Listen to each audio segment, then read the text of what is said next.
Hey everyone, welcome back to my channel Callum Moves, the home to tech reviews, how-tos, tips and tricks, and documenting my fitness journey. If you're new here, I'm Callum, and today we're diving deep into a 100-mile review of the On Running Cloudeclipse running shoes. I've put these shoes through their paces, road runs, trails, speed work, you name it. So if you're curious about how they perform under some serious mileage, or if you're thinking about grabbing a pair yourself, stick around because I've got a lot to share. Let's lace up and get started. When I first unboxed the Cloudeclipse, the design immediately stood out.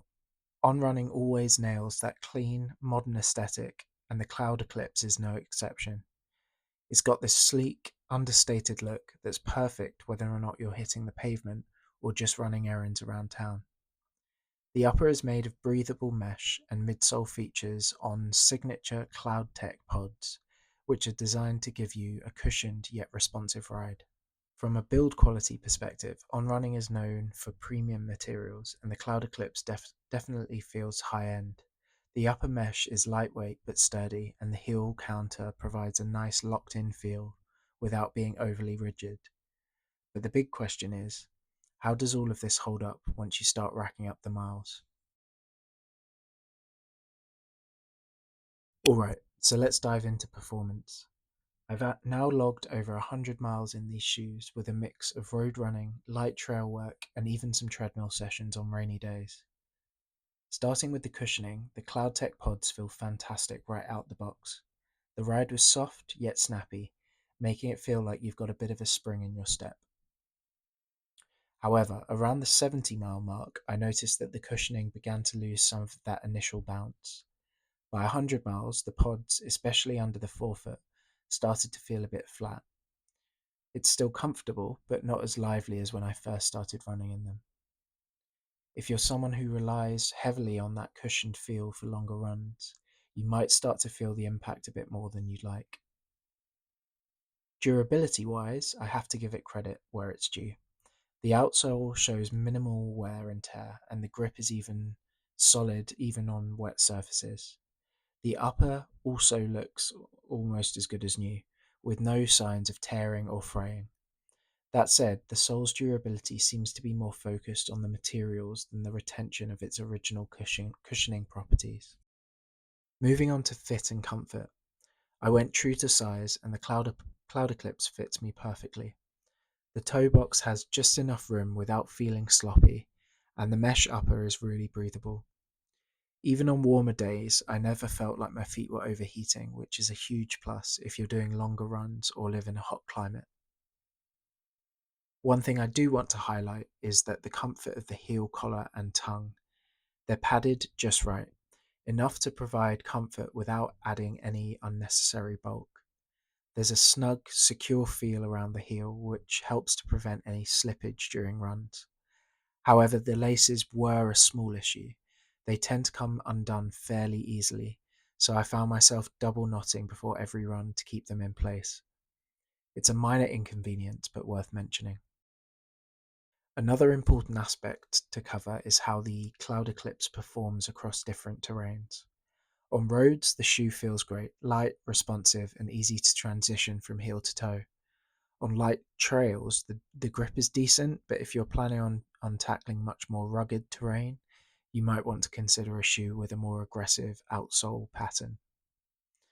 I've also tried a few speed workouts in these, including intervals and tempo runs, and while they're not the lightest or most responsive shoe out there, they held up pretty well. The midsole provides enough feedback to keep you moving quickly, but if you're really looking to shave the seconds off your splits, you might want to opt for something a bit more designed for speed. Now let's talk about breathability and weather resistance. The Cloudeclipse's upper is highly breathable, which is great to keep your feet cool, but on the flip side, that also means it's not the best in wet conditions. Light rain is fine, but if you're running through puddles or heavy rain, expect your feet to get wet. There's no water-resistant coating on the upper, so keep that in mind if you're in an area with unpredictable weather. A quick tip, pairing these with some moisture-wicking socks can make a big difference in comfort during those wet runs.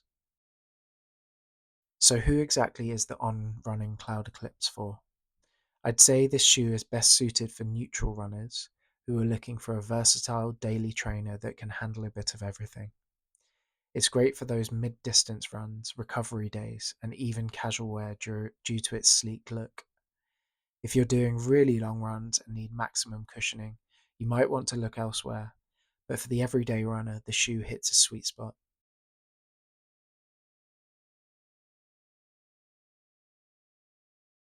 So here's a quick rundown of the pros and cons after 100 miles.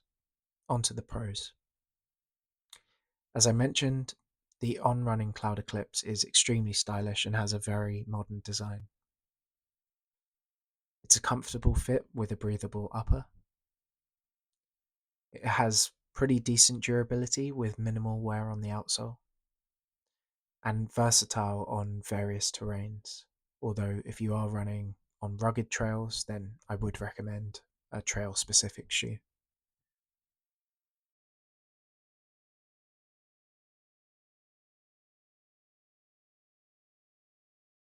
Onto the cons. The cushioning does start to flatten after 100 miles.